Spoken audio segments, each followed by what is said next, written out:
معاشرے کے ہمارے اور آپ جیسے بےغیرت لوگ نہیں ہیں جو شادیوں میں ناچ گانوں. السلام علیکم ورحمۃ اللہ وبرکاتہ. ناظرین، استقبال ہے ہماری یوٹیوب چینل پر.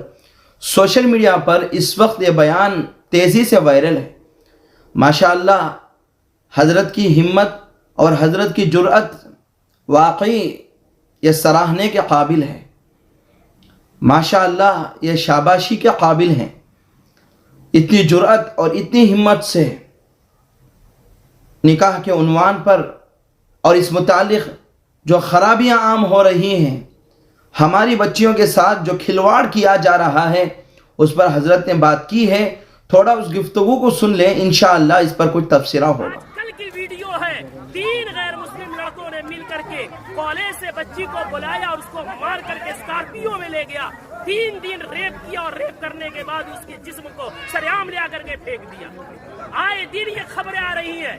میں پوچھنا چاہتا ہوں، اس کے پیچھے کے ذمہ دار معاشرے کے ہمارے اور آپ جیسے بےغیرت لوگ نہیں ہیں جو شادیوں میں ناچ گانوں میں پیسوں میں آگ لگا رہے اور آگ لگا کر کے شادیوں کو اتنا مشکل بنا دیا کہ وقت میں شادیاں نہیں ہو رہی ہے، جس کی وجہ سے ہماری بیٹیاں جذبات ان میں بھی ہے، جذبات کی رو میں بہ کر کے ایجوکیشن والی بچیاں غیروں کے گود میں کھیل نہیں رہی ہے، بلکہ ٹیشو پیپر بنا کر کے انہیں استعمال کر کے گلی کوچوں میں پھینک نہیں دیا جا رہا ہے، بلکہ ان کے چیتھڑے اڑائے جا رہے ہیں.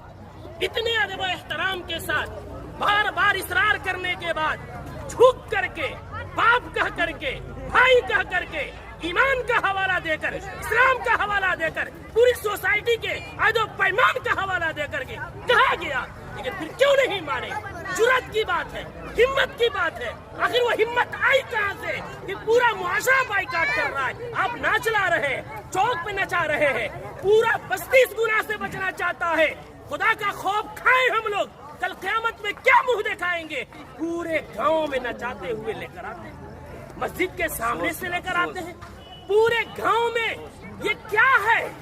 اس کو ضد نہیں کہتے ہیں تو اور کیا کہتے ہیں؟ اس کو ہٹ دھرمی نہیں کہتے ہیں تو کیا کہتے ہیں؟ کون ہے وہ مولوی، کون ہے وہ عالم دین جس نے قرآن اور حدیث پڑھا ہے اور اتنی سختی سے منع کرنے کے بعد اس مجلس میں، اس شادی میں ناچ گانا ہو اور وہ نکاح پڑھائے؟ اس کا قرآن اور حدیث اجازت دیتا ہے؟ میں تو احترام کرتا ہوں کہ انہوں نے پہلے ہی جو ہم سے محبت اور شفقت کے ساتھ اقرار کیا ہے. کون ہے ایسا جو جس مجلس میں ناچ ہو رہا ہو، جس اسٹیج میں ویشیوں کا دھندا چل رہا ہو، جس اسٹیج میں کھڑا ہو کر کے بہنوں کے پاؤں میں گھنگرو باندھا جا رہا ہو، ان کے سروں سے دوپٹے کھینچے جا رہے ہو، جس نکاح جو عبادت ہے اس عبادت کے اندر معاشرے کے لنگے اور لفنگے اور لونڈے عورتوں کے پیچھے تالیاں بجا رہے ہو، وہ نکاح میں کس مولوی کا علم اجازت دے گا نکاح پڑھانے کا؟ کون سی قرآن اجازت دے گی؟ کون سی حدیث اجازت دے گی؟ یہاں سب کلمہ پڑھنے والے ہیں. ہم مریں گے، رب کے سامنے حاضر ہوں گے. دنیا کی بات چھوڑے، ہمیں یہ خوف کیوں نہیں آتا کہ نکاح ایک عبادت ہے، نماز بھی عبادت ہے. نماز میں اگر کوئی گانا بجائے نماز کا مذاق ہے، نکاح میں کوئی گانا بجائے وہ نکاح کا مذاق نہیں تو کیا ہے؟ جو مولوی قرآن کی آیت پڑھیں گے ان کا مذاق نہیں تو کیا ہے؟ حدیث پڑھیں گے ان کو پیروں کی ٹھوکروں میں رکھنا نہیں ہے تو کیا؟ جی ہاں دوستو، آج ایسا ہی ہو رہا ہے.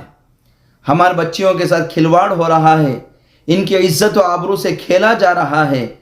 وجہ یہ ہے کہ وقت پر نکاح نہیں ہو رہے ہیں، قرآن اور سنت کے مطابق شادیاں نہیں ہو رہی ہیں. ناچ گانا، گاجا باجا، فضول خرچی، بے حیائی، اللہ بچائے، اور کیا کیا خرابیاں ہم دیکھنے والے ہیں. اگر آج ہی سے ہم نہیں روکیں گے تو پھر کل کا پتہ نہیں کہ شیطان اور کیا گل کھلائے گا. تو لہٰذا آپ حضرات سے درخواست ہے، اپنے نکاحوں کو سنت کے مطابق کریں.